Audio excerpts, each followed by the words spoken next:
Hey there and welcome back to NBA 2K18's My League mode. My name is Pete and today we complete one more stretch of games before the All-Star break. The Louisville Legionnaires are still sitting in the first seed of the Eastern Conference. They don't have much of a lead however, as the Chicago Bulls are close on their heels. Our first game of the episode will be against the Philadelphia 76ers, but before we jump into that I want to address something that has now popped up from time to time in the comments. Especially after his strong performances in the last episode, many of you suggested to start Andre Flanders. At the moment Flanders is still our 6th man off the bench, but he put up some great numbers last episode, and rating-wise he is obviously also becoming a starting caliber player. There is also a reason why he's still coming off the bench, and that is because our second unit doesn't really have all that many scoring options, so we really need someone like Flanders who we can give the ball and then rely on to go to work.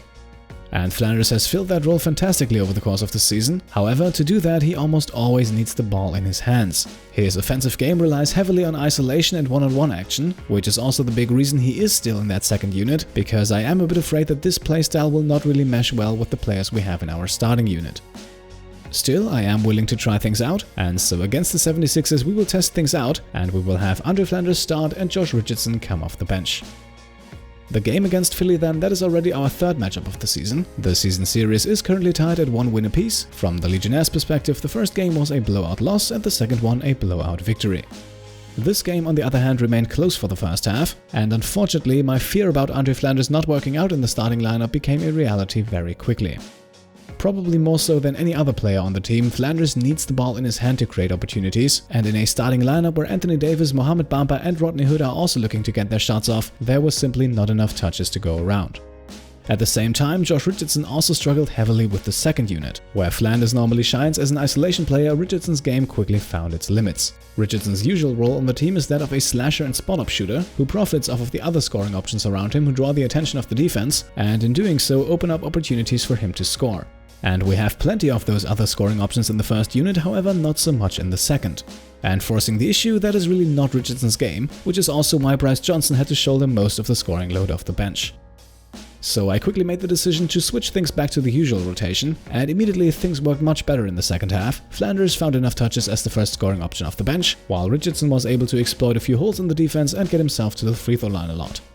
Still, we lost the game by 3 points, but I think it was worth it as an experiment, even though that experiment ultimately failed. After a very strong second half off the bench, Flanders then actually managed to become the Legionnaires' top scorer for this game, tied of course with Davis, who finished the game with 17 points, 12 rebounds and 2 blocks. Mo Bamba then with one of his trademark double-doubles, 14 points, 14 rebounds, 2 steals and 3 blocks. And finally then we have Josh Richardson, who worked himself into a horrible shooting percentage off the bench in the first half, but who was able to get into the double digits in the second, where he went to the free throw line a whopping 11 times. Now, second game of the episode against the Clippers, and let's speed up the pace a bit. This right here, our second game against them. We won the first one by double digits, and of course we're looking to do that again. Our lineup, by the way, is back to the usual one, and that means at least for the rest of this episode, Andre Flanders will continue to come off the bench. The game itself then a pretty horrible one, at least from the Legionnaires' perspective. Dante Exum, Josh Richardson and Rodney Hood all fouled out of the game. On the bright side, that at least meant enough touches for Flanders and Anthony Davis, but all on their own there wasn't really much they could do. So we suffer another loss here, at least only by single digits, but still the Legionnaires go down 108 to 117. And with plenty of touches, Flanders once again became our top scorer in this one. He scored a team and game high 31 points, followed by Davis with 18 points and 10 rebounds, and by Mo Bamba with 10 points and 10 rebounds. Wrapping up the week, we are now going up against Atlanta in a matchup of 2nd seed versus 3rd seed. Our only meeting so far resulted in a 45-point blowout victory earlier this month, and even though it wasn't a blowout this time, we still got away with the win. Hawks big man DeAndre Ayton had to play through an injury in this game. That made their interior defense a bit more vulnerable than it usually is, and the Legionnaires exploited that perfectly. AD, our man of the match, with 26 points and 14 rebounds, followed by a very strong performance from point guard Dante Exum, who finished with 21 points and 6 assists, and also shot a very surprising 4 of 6 from deep. A new week and also a new month begins. Sadly, the Legionnaires did not win any of the player awards for January, but I assume they are still motivated going into the game against the Knicks, as we have the chance to take a lead in the season series, which is currently tied at 1 game apiece. and in this game the Knicks actually had a decent lead going into the fourth quarter. In that fourth quarter, however, we managed to foul out Kristaps Porzingis, and with that the tide quickly turned, and the Legionnaires barely sneak away with a 1-point last-minute victory. Once again, it's Davis at the top of the scoring list. His stat line for the night: 24 points, 13 rebounds, 3 assists and 3 steals, and also 2 blocks, followed by Richardson and Flanders, who both scored 20. An honorable mention goes to Mohamed Bamba, who finished with another double-double, slightly above his season averages with 13 points, 11 rebounds and 3 blocks. From Louisville, we now travel over to Dallas for a matchup with the Mavericks. This is our second meeting of the season. The first one was a decisive 32-point victory for us. Still, the Mavericks are fighting for one of the lower playoff seats in the West, and with the All-Star break coming closer, of course, every game starts to matter just a bit more. Despite all that, the result of this game was very similar to our first matchup. Especially inside of the paint, the Mavericks offered very little resistance, and on most nights that is going to kill you against a team like ours.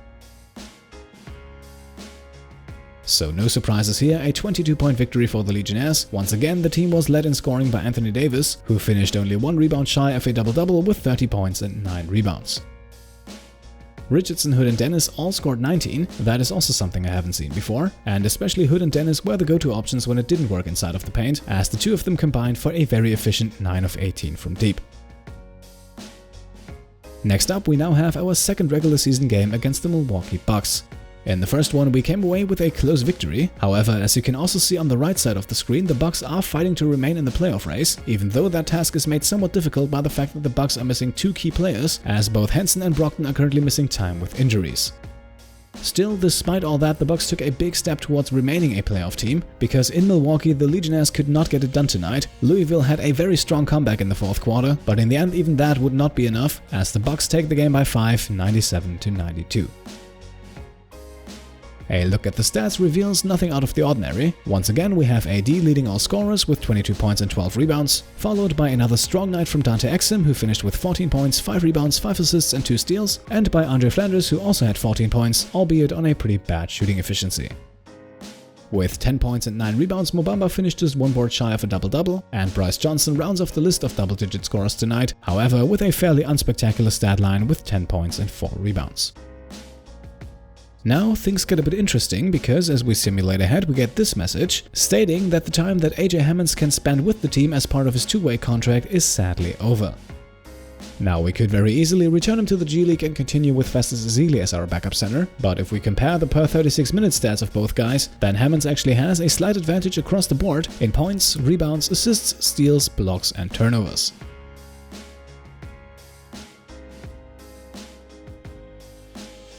The field goal percentages are almost identical and not really great for both of them. Hammons, however, has the big upside that he can at least occasionally hit a 3-pointer. And with that, I think it makes sense that we want to keep AJ Hammons around. To do that, we simply need to sign him to a full guaranteed contract. However, we cannot do that at the moment unless we cut somebody else. And this was another fairly easy decision. Dion Anderson is the 4th point guard on the team, so we don't really need him that much. Yes, he does have some potential as another young defensive-minded playmaker, but for the moment I would rather get rid of him and keep the veteran presence of Rondo. After all, we could always bring back Anderson in the offseason. So here we are, roster spot cleared, and with that we can now simply sign Hammons to a minimum contract for the rest of the season.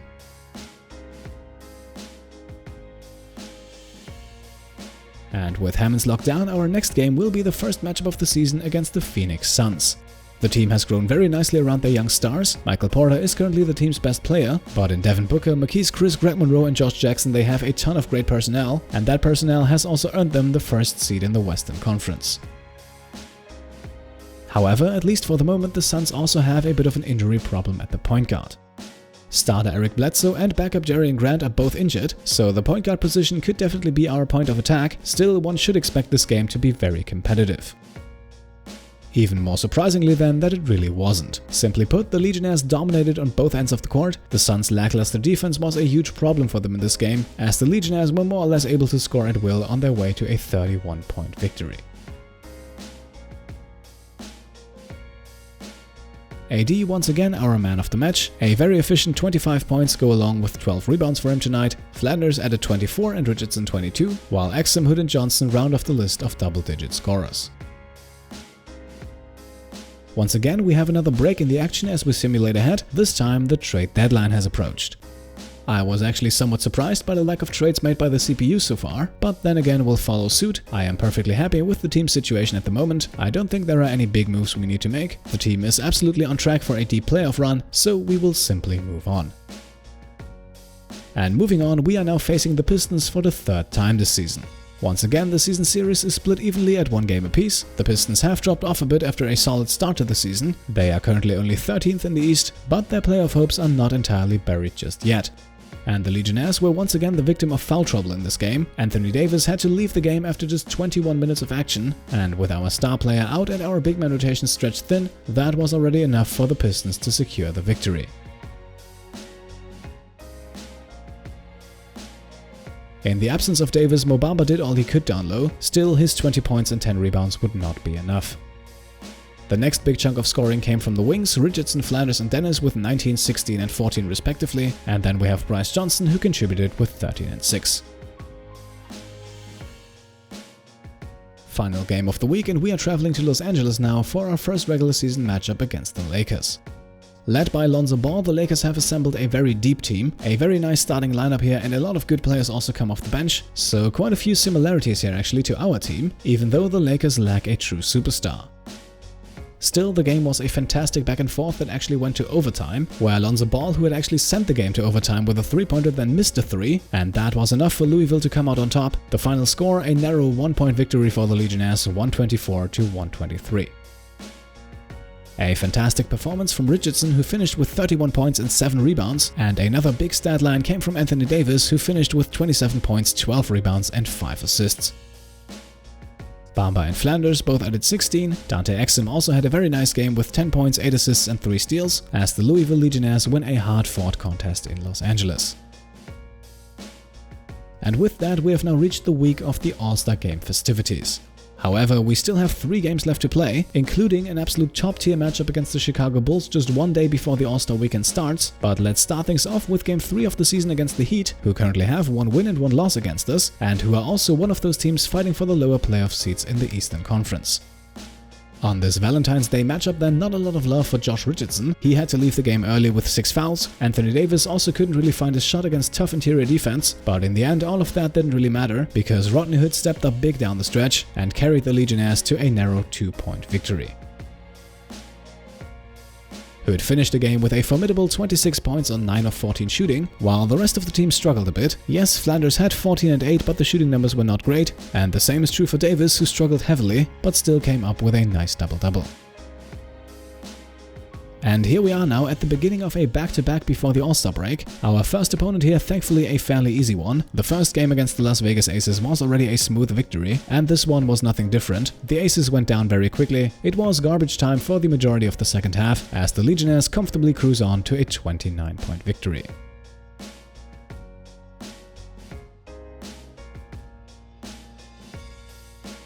In total, 6 of our players scored 15 or more points in this game, so a very even and also a very efficient scoring distribution tonight. Richardson leads the team with a versatile stat line, 23 points, 6 rebounds and 4 assists, followed by Davis with 19 and 9. Then comes Dante Exum with a 16-point, 11 assist double-double. Flanders and Johnson also get themselves 16 each. And finally we have Rodney Hood, who remained perfect from 3 on his way to 15 points. And with that, we are now ready for the big game of this episode. After our win against the Aces, we currently have a narrow lead over the Bulls, but with the very next game we could already drop back down. This top-tier matchup is also the 4th and final game of the regular season that we play against the Bulls, and Chicago actually leads the season series with 2 wins and 1 loss. So once again, the stage is set for a competitive matchup, but as the 2 teams stepped on the court, things very quickly went in a different direction. Yes, this is no error, and yes, this is also only the result at halftime, where the Legionnaires already lead by 31 points, 70-39. Our key to success in the first half was definitely limiting Demarcus Cousins, and as you can see from the 11 blocks we already have after 24 minutes, Mohamed Bamba did a phenomenal job. At halftime, he already had 7 blocks, our paint was absolutely locked down, and that of course also led to many easy scoring opportunities on the other end.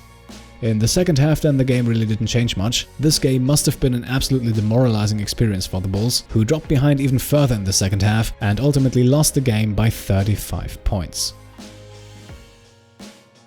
A look at the numbers here once again reveals some very good stat lines. We have Davis with 22 points and 12 rebounds. We have Richardson with 20 points. We have Johnson with another double-double with 19 points and 10 rebounds. But most importantly, we have Mohamed Bamba with a stat line for the ages. With 13 points, 10 rebounds and 10 blocks, Bamba records only the second triple-double in franchise history. And not only that, he also sets a career and franchise record for blocks in one single game. And with records set and the first seed in the East secured, at least for the time being, I think the Legionnaires have earned themselves a bit of rest and can now head into the All-Star break. Before we wrap things up, I also want to give you a quick stats overview. This time I've also added the per 36-minute stats, just so that comparing the players is a bit easier. As always, if you want to have a closer look and dive in, then feel free to pause, otherwise I'll be back in a few seconds.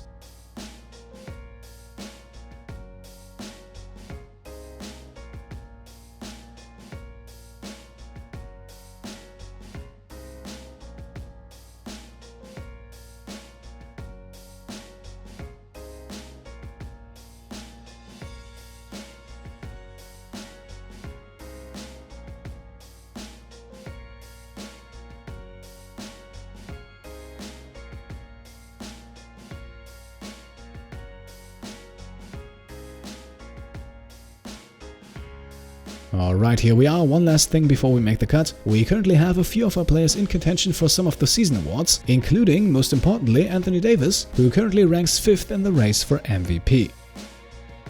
Andre Flanders also in the race for 6th Man of the Year, and in my opinion he should be placed higher than 5 here. After all, he is by far the best scorer in the group. And things don't stop here. Dante Exum also in contention for Most Improved Player, even though he hasn't made a huge jump from last season, and I have a good feeling that Pelicans big man Josh Mitchell is absolutely going to crush the competition here. Still, it is very nice to see the Legionnaires get some recognition around the league, and who knows, maybe we can also make a splash during the All-Star weekend, because surprise surprise, a few of our guys are once again participating. Who those guys are and how things will go for them, that is stuff for the next episode, however. For today, we wrap things up right here. As always, if you enjoyed the episode, then I would be happy if you could leave a thumbs up. And of course, if you want to support the channel further, then you can either subscribe if you haven't already, or you could check out and maybe pledge to the Pete Complete Patreon. Thank you all for watching, and I'll see you next time. Cheers.